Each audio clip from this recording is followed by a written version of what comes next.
नमस्कार, आप देख रहे हो आरजे भारत न्यूज 7 सदैव सत्य के साथ और मैं हूं आपके साथ अंजना। आइए शुरुआत करते हैं आज की मुख्य खबर से। दाहोद के प्रसिद्ध रतलामी सेव भंडार की कचौरी में निकला बाल, प्रबंधक का तीखा जवाब, बाल खाने से कुछ नहीं होता, ग्राहक ने कलेक्टर को किया फोन, खाद्य विभाग पर सवालों की बौछार। दाहोद शहर के प्रसिद्ध रतलामी सेव भंडार में कचौरी खाते समय एक लड़की के कचौरी से बाल निकलने से हड़कंप मच गया। इस घटना ने ग्राहकों की सेहत से खिलवाड़ करने वाली लापरवाही को उजागर किया है। वहीं प्रबंधक के तीखे और असभ्य व्यवहार से गुस्सा और भड़क गया है। ग्राहक ने तुरंत दाहोद जिला कलेक्टर योगेश निरगुड़े को फोन करके शिकायत की और कलेक्टर ने सतर्कता के तहत कार्रवाई का आश्वासन दिया। इस मामले ने दाहोद जिले के खाद्य सुरक्षा विभाग पर कई सवाल खड़े कर दिए हैं, क्योंकि बड़े व्यापारियों की जांच में व्यवस्था गहरी नींद में सोती नजर आ रही है। ये घटना लिमखेड़ा तहसील के प्रतापपुरा गांव निवासी अभय सिंह रावल के साथ हुई।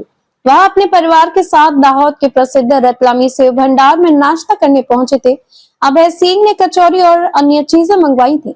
नाश्ता चल ही रहा था कि उनकी बेटी हसुमती बेन कचौरी खाते हुए अचानक चौंक गई, क्योंकि कचौरी में से एक लंबा बाल निकला था। लड़की ने तुरंत कचौरी खाने से इनकार कर दिया और अपने पिता को इसकी सूचना दी। अभय सिंह रावल तुरंत काउंटर पर गए और मैनेजर से शिकायत की। मैनेजर नाश्ते की मेज पर आया और कचौरी में बाल की जांच की। ग्राहक ने पूछा, ये बाल कचौरी में कैसे आ गया? मैनेजर ने कहा, गलती से आ गया होगा। ग्राहक ने आगे पूछा, अगर यह बाल खा लिया जाता तो स्वास्थ्य के लिए हानिकारक होता, इसकी जिम्मेदारी कौन लेता? इस पर मैनेजर ने रुखे स्वर में कहा, बाल खाने से कुछ नहीं है, आप दूसरी कचौरी ले लीजिए, हमसे गलती हो गई है, मुझे माफ करना। इसके अलावा ग्राहक को वीडियो अपलोड करते देख, मैं वीडियो क्यों अपलोड कर रहे हो? बालों वाली कचौरी नीचे रखो और दूसरी कचौरी ले लो और बात खत्म करो। इस अशिष्ट व्यवहार से ग्राहक और भी नाराज हो गया और उसने तुरंत दाहोद जिला कलेक्टर योगेश निरगुड़े से फोन पर बात की। अब अभय सिंह ने पूरी घटना विस्तार से बताई और कलेक्टर ने कहा, एहतियात के तौर पर हम जरूरी कदम उठाएंगे और संबंधित विभाग को निर्देश दिए जाएंगे। इस घटना ने दाहोद की सबसे महंगी और मशहूर कचौरी 18 रुपए बेचने वाले रतलामी सेव भंडार की गंभीर लापरवाही को उजागर कर दिया है। ग्राहक अभय सिंह रावल ने खाद्य विभाग पर आरोप लगाते हुए कहा, दाहोद का खाद्य विभाग दिखावे के लिए छोटे व्यापारियों, पकौड़ी वालों या दूध डेयरियों पर नमूने लेकर कार्रवाई करता है, लेकिन लगता है रतलामी सेव भंडार जैसे बड़े प्रतिष्ठान की कभी जांच ही नहीं हुई। यहाँ कम इस तरह से होता है जो जन स्वास्थ्य के लिए हानिकारक है और बाल जैसी चीजें निकलती हैं, जो एक गंभीर मामला है। खाद्य एवं स्वास्थ्य विभाग के साथ साथ प्रशासन को भी जांच कर उचित कार्रवाई करनी चाहिए, अन्यथा बड़ी लापरवाही सामने आएगी। दाहोद नगर पालिका के खाद्य विभाग और राज्य सरकार के खाद्य विभाग के अधिकारी इस मामले में चुप हैं, जिससे लगता है कि लोगों के स्वास्थ्य से खिलवाड़ हो रहा है। अब सवाल ये है कि क्या ग्राहकों को 18 रुपए खर्च करके अशुद्ध कचौरी खानी पड़ेगी? क्या रतलामी सेव भंडार को अपने ग्राहकों के स्वास्थ्य की कोई चिंता नहीं है? रतलाम सेव भंडार के सामने जो यातायात की समस्या उत्पन्न होती है, उस पर भी कोई ध्यान नहीं दिया जा रहा है। आखिर क्या है इसके पीछे का कारण? खैर, यातायात की बात तो छोड़िए, लेकिन अब देखना यह है कि खाद्य विभाग इस प्रतिष्ठान के नमूनों की जांच कब करेगा और क्या कार्रवाई करेगा। वाल से बताओ, वाल बताओ। आप कचौरी में वाल आया से मैं तो काढ़े थे आ कचौरी में वाल છે બરાબર ને આ કચોરીમાં વાળ છે ને બરાબર ને આપણી નજર સમક્ષ દેખાય છે बताओ वाल बताओ हाँ ओके वाल છે આ ભાવનગરી કચોરી છે અરે રતલામી સેવ ભંડાર દાહોદ બહુ પ્રખ્યાત હોટલ છે રતલામી સેવ ભંડાર પણ અહીંયા કચોરીમાં વાળ આવ્યો છે હવે નાસ્તો પણ કરી રહ્યા છે હવે આપણે એના શેઠ જોડે વાત કરી છે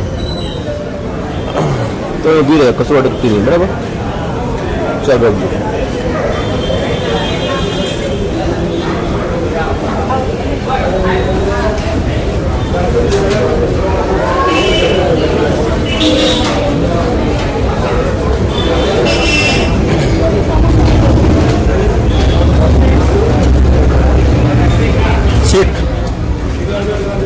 रतलामी सेव भंडार दाहोद ने તમારે પ્રખ્યાત હોટલ છે બરાબર, બહુ સારી હોટલ છે। કચોરીમાં વાલ કેમ આવ્યો?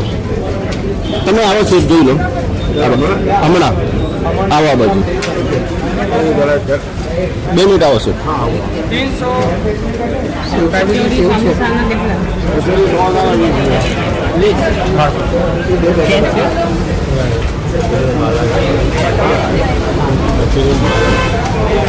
આવો સીટ આ બાજુ 2 મિનિટ આવો ને બરાબર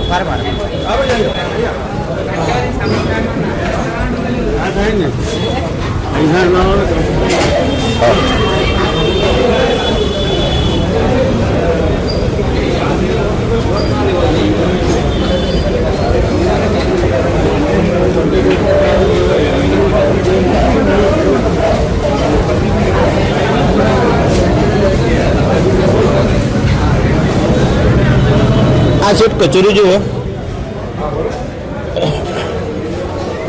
આ કચોરી છે બરાબર અમે કોઈ અમારા માથાની વાળતો થોડી મીઠી નથી બરાબર લે બતાવ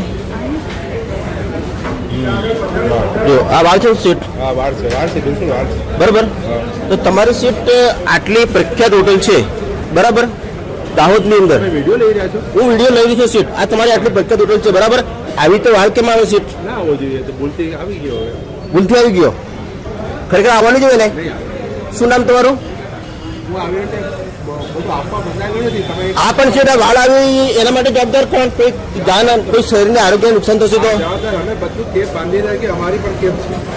પણ એમની પણ એવું નથી સેટ આવું ના હોવું જોઈએ સેટ ના પણ આ ખરેખર ખોટું છે હું કલેક્ટરને ફોન કરું ફેંકી દો તમે ખાધી નથી તમે બીજી લઈ લો વાત થોડી કરી હું કલેક્ટર સાહેબને કહું સાહેબ આ બાબતે ફોન કરતો વોટ્સએપ પર બરાબર તો આવું ના હોવું જોઈએ સેટ બીજી કચોરી તમે લઈ લો પણ તો આ તમારી ભૂલ કહેવાય કે ભૂલ કહેવાય ને ભૂલ તો મેં આપી પાડી હા તો બરાબર આવી ગયો છે હવે બીજી લઈ લો તમે ખાધું નથી હવે ફેંકી દો પણ સર મારી વાત સાંભળો અમે તમારો આક્ષેપ નથી કરતા પણ મારે કહેવાનો બાબા મતલબ સોરી કહું છું ને હું તમને તમે સોરી કહો છો પણ સાહેબ આ કઈ પેટની અંદર કદાચ ભૂલથી ખવાઈ જાય તો ના ખવાય ના થાય ખવાઈ જાય તો આનો જવાબદાર કોણ આને ખવાઈ જાય તો કશું આમ તમે શું સમજો છો આ ખવાઈ જાય તો શું થાય છે કશું નુકસાન નહીં થાય તમે કહો શું થાય છે તમને પૂછું આ વાળ ખવાઈ જાય તો ડોક્યુમેન્ટની વાત કરો બીજી કચોરી વાત પૂરી કરો કલેક્ટર સાહેબને ફોન કરી દઈએ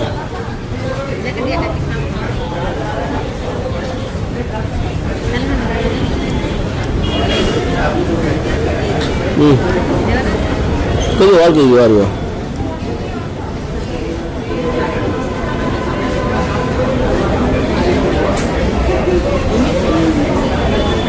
મારું નામ અભયસિંહ સોનાભાઈ રાવળ, ગામ પ્રતાપપુરા, તાલુકો લીમખેડા, જિલ્લો દાહોદ.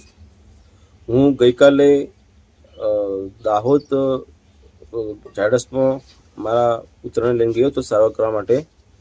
ત્યાંથી પછી અમે નાસ્તો કરવા માટે દાહોદની રતલામી સેવ ભંડાર છે ત્યાં નાસ્તો કરવા ગયા હતા, હું અને મારા પરિવાર સાથે. ત્યારે અમે કચોરી અને ખમણને ફરાળી એવી વસ્તુ મંગાવી હતી ઓર્ડર કરીને. ત્યારે અમે આ વસ્તુ લીધી ત્યારે મારી જે પુત્રી છે હસમતીબેન, તે કચોરી ખાતી હતી. તે વખતે તેની કચોરીમાંથી વાળ નીકળ્યો હતો, એટલે એને કચોરી ખાવાની ના પાડી દીધી, એને ચોંકી ગઈ. તો પછી મને કે પપ્પા કચોરીમાં વાળ છે. તો પછી મેં ત્યાંના જે હોટલ માલિક સંચાલક છે રતલામી સેવ ભંડારના એને મેં જાણ કરી કે આ તમારી કચોરીમાંથી વાળ નીકળ્યો છે. તો એ સંચાલકે મને એવું કીધું કે આ વાળ છે અમારી ભૂલ થઈ ગઈ છે અને હું તમને સોરી કહું છું અને આ કચોરી તમે રહેવા દો, બીજી કચોરી લઈ લો. તો મેં એમને કીધું કે આવી ભૂલ કેમ થઈ? તો કે મેં તમને કીધું ને સોરી કીધું એમ, એટલે પતી ગયું કે વાત છોડો, આ કચોરી બીજી તમે લઈ લો. પછી એમણે તમારે જ્યાં ફોન કરવો હોય ત્યાં કરો, અમને કોઈથી ગભરાતા નથી એવું કીધું. તો આ ફૂડ વિભાગ પણ આ અંગે કોઈ કાર્યવાહી કરતું નથી અને ફૂડ વિભાગ સામે પણ અનેક સવાલ થયા છે. કેમ કે ફૂડ વિભાગ જ્યાં તપાસ કરવા જાય છે ત્યાં એમને ખાના પૂરતી કરી ફોટા પડાવી અને કાર્યવાહી પૂરી કરે છે. ફૂડ વિભાગ પણ આ અંગે કોઈ ધ્યાન રાખતું નથી. તો મારી નમ્ર વિનંતી છે કે દાહોદ જિલ્લામાં જે પણ કંઈ આવી હોટલો રેસ્ટોરન્ટો ચાલતી હોય તો એની યોગ્ય તપાસ કરે અને આવા આરોગ્ય સાથે ચેડા થાય છે તો તેની પણ કાળજી રાખે તેવી મારી विनती है. ये घटना प्रशासन की आंखें खोलने के लिए काफी है, लेकिन यह तो समय ही बताएगा कि कार्रवाई होगी या सिर्फ वादे ही किए जाएंगे। आरजे भारत न्यूज 7 के लिए दाहोद से राजेश सिसोदिया की यह खास रिपोर्ट।